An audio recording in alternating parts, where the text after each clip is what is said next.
हमें वही सीन दिखाया जाता है जहाँ पे हमारी हीरोइन का डैड ड्यूक हेल्बन और वो स्टॉकर चेयन वो आमने सामने थे। तो वहाँ पर तो बहुत ज़्यादा बिजली चमक रही थी, लेकिन तभी ड्यूक हेल्बन वो अपनी तलवार निकालता है जो कि उसने अपने ऑरा से जनरेट की थी, और तभी वो उस तलवार को उस आदमी के सामने करता है। तो चियन तब वो स्माइल करता है और उसकी भी पावर्स अनलीश हो रही थी। और तभी ड्यूक हेल्बन वो जब उसको घूर के देखते हैं ना, तो वहां पर जैसे बिजली चमक रही थी। लेकिन तभी ड्यूक हेल्बन आगे होता है और चियन पे हमला करने लगता है, लेकिन चियन अपने प्रोटेक्टिव स्पेल से उस हमले को ब्लॉक कर लेता है। लेकिन ड्यूक हेल्बन वो रुकता नहीं है, वो बार बार चियन पे हमला किए जा रहा था और तब वो बार बार उसको पीछे धकेले जा रहा था। तो वो सोचता है मैं श्योर हूँ कि मेरी सीक्रेट सीइंग एबिलिटी वो काम कर रही है जैसे इसको करना चाहिए, लेकिन क्यों आखिर मैं इस बास्टर्ड की ट्रू फॉर्म क्यों नहीं देख पा रहा। तो चेन तो स्माइल कर रहा था, लेकिन तभी हमारे ग्रैंड ड्यूक की तलवार उसकी गर्दन पर थी। तो चेन कहता है अच्छा तो तुम हो द करंट ग्रैंड ड्यूक हेल्बन, लेकिन तभी वहां से गायब होके पीछे आ गया था, उसकी तलवार लगी नहीं थी। तो ग्रैंड ड्यूक हेल्बन कहता है तुम जानते हो मैं कौन हूँ, उसको बड़ा घूर के देखता है। तो चेन कहता है आखिर मुझे कैसे नहीं पता होगा, तुम तो बहुत ही ज्यादा फेमस हो। तो ग्रैंड ड्यूक वो गुस्से में आते हुए कहता है इसका मतलब है तुम जानते हो कि मैं कौन हूँ, फिर भी तुम मेरी बेटी के पीछे पड़े हुए हो, हालांकि तुम्हें पता है मैं तुम्हारे साथ क्या कर सकता हूँ। तो चेयन वहां पे बड़ा रिलैक्स खड़ा हुआ था, वो कहता है क्या मैं तुम्हें करेक्ट कर दूं, क्योंकि ये सब कुछ तो मैं खुद भी कर नहीं सकता। मैं तुम्हें बता दूं तुम्हें तो ये बात भी नहीं पता। और तब उसकी आंखें चमक रही थी। वो कहता है तुम्हें पता है वो बच्ची बहुत ही ज्यादा अनोखी है। तो ग्रैंड ड्यूक थोड़ा फ्लिंच करता है, वो सोचता है ये मेरी बेटी के बारे में ऐसे बात क्यों कर सकता है। तो चियन कहता है वो तो इतनी ज्यादा फ्रेजाइल है, उसको देखकर लगता है अगर किसी ने उस पर थोड़ी सी भी स्ट्रेंथ लगाई ना तो वो मर सकती है, लेकिन फिर भी वो मेरी पावर के साथ इम्यून है, क्योंकि जब उसने मुझे पहली बार देखा था ना तो वो मेरी आंखों में देख रही थी। मैंने पहली बार कोई ऐसी इंसान देखी जो कि मुझे खुद से देख सकती है और जिसने मेरी आंखों में स्ट्रेट देखा। लेकिन ये कितना फैसिनेटिंग लगता है ना। और उस बच्ची की बॉडी तो बहुत ज्यादा वीकेस्ट है, लेकिन उस वीकेस्ट बॉडी के साथ स्ट्रॉन्गेस्ट माइंड भी है। तो ग्रैंड ड्यूक को ये सुनकर बिल्कुल अच्छा नहीं लग रहा था। वो एक बार फिर से चियन पे हमला करता है, लेकिन उसने फिर से उसको ब्लॉक कर लिया था बड़ी आराम से। तो ग्रैंड ड्यूक कहता है तो फिर आखिर इसका इस बात से क्या ताल्लुक।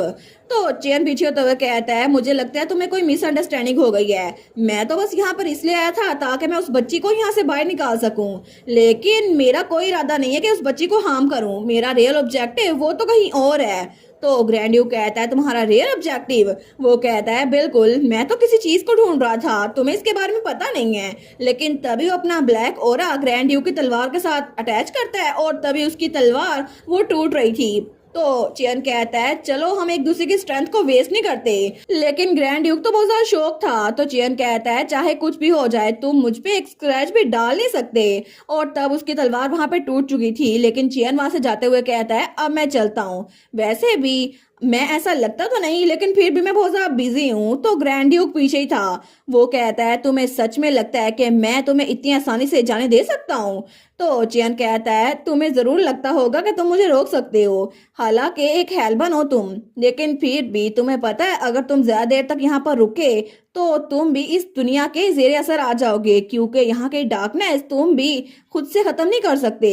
और तुम तो एक हेल्बन हो ना, तुम्हें इस बात का पता है कि अल्टरनेट डायमेंशन की डार्कनेस कितनी ज्यादा बुरी होती है और वो इंसान को हर तरह से ट्रैप करके रहती है।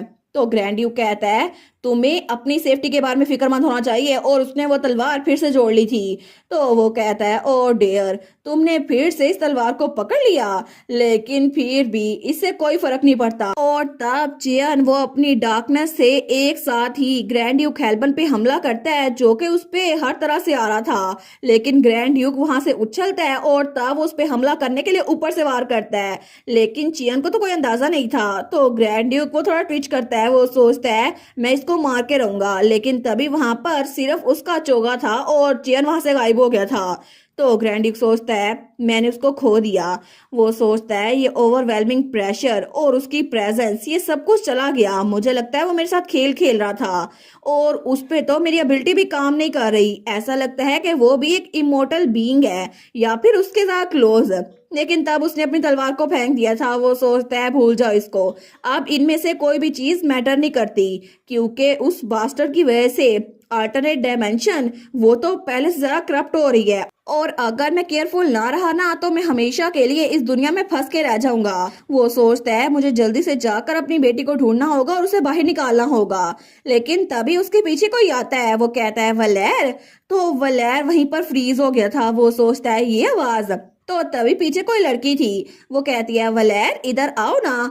तो ग्रैंडी उसको पीछे मुड़कर देखता है। वो सोचता है क्या कुछ ज्यादा देर हो गई है, नहीं मुझे इसको इग्नोर करना होगा क्योंकि ये सिर्फ करप्टेड वर्ल्ड की बनाई हुई एक इल्यूजन है। तो वो लड़की उसकी तरफ बढ़ रही थी। वो कहती है मेरे प्यारे छोटे भाई, तुम्हें पता है मैंने तुम्हें बहुत ज्यादा मिस किया।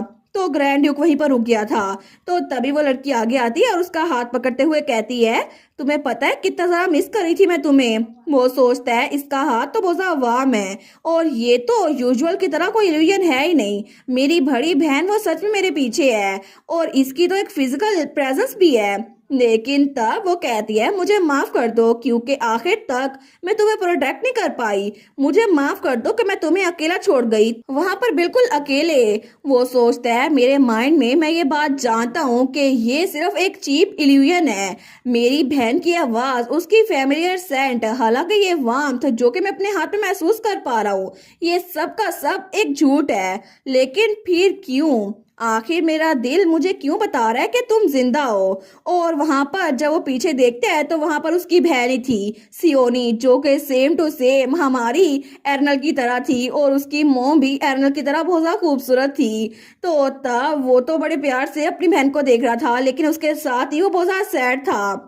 और दूसरी तरफ हमें हमारी एर्नल का सीन दिखा जाता है जहां पर बहुत सारी आवाजें उसका पीछा कर रही थी जो सारी की सारी उस पे हंस रही थी।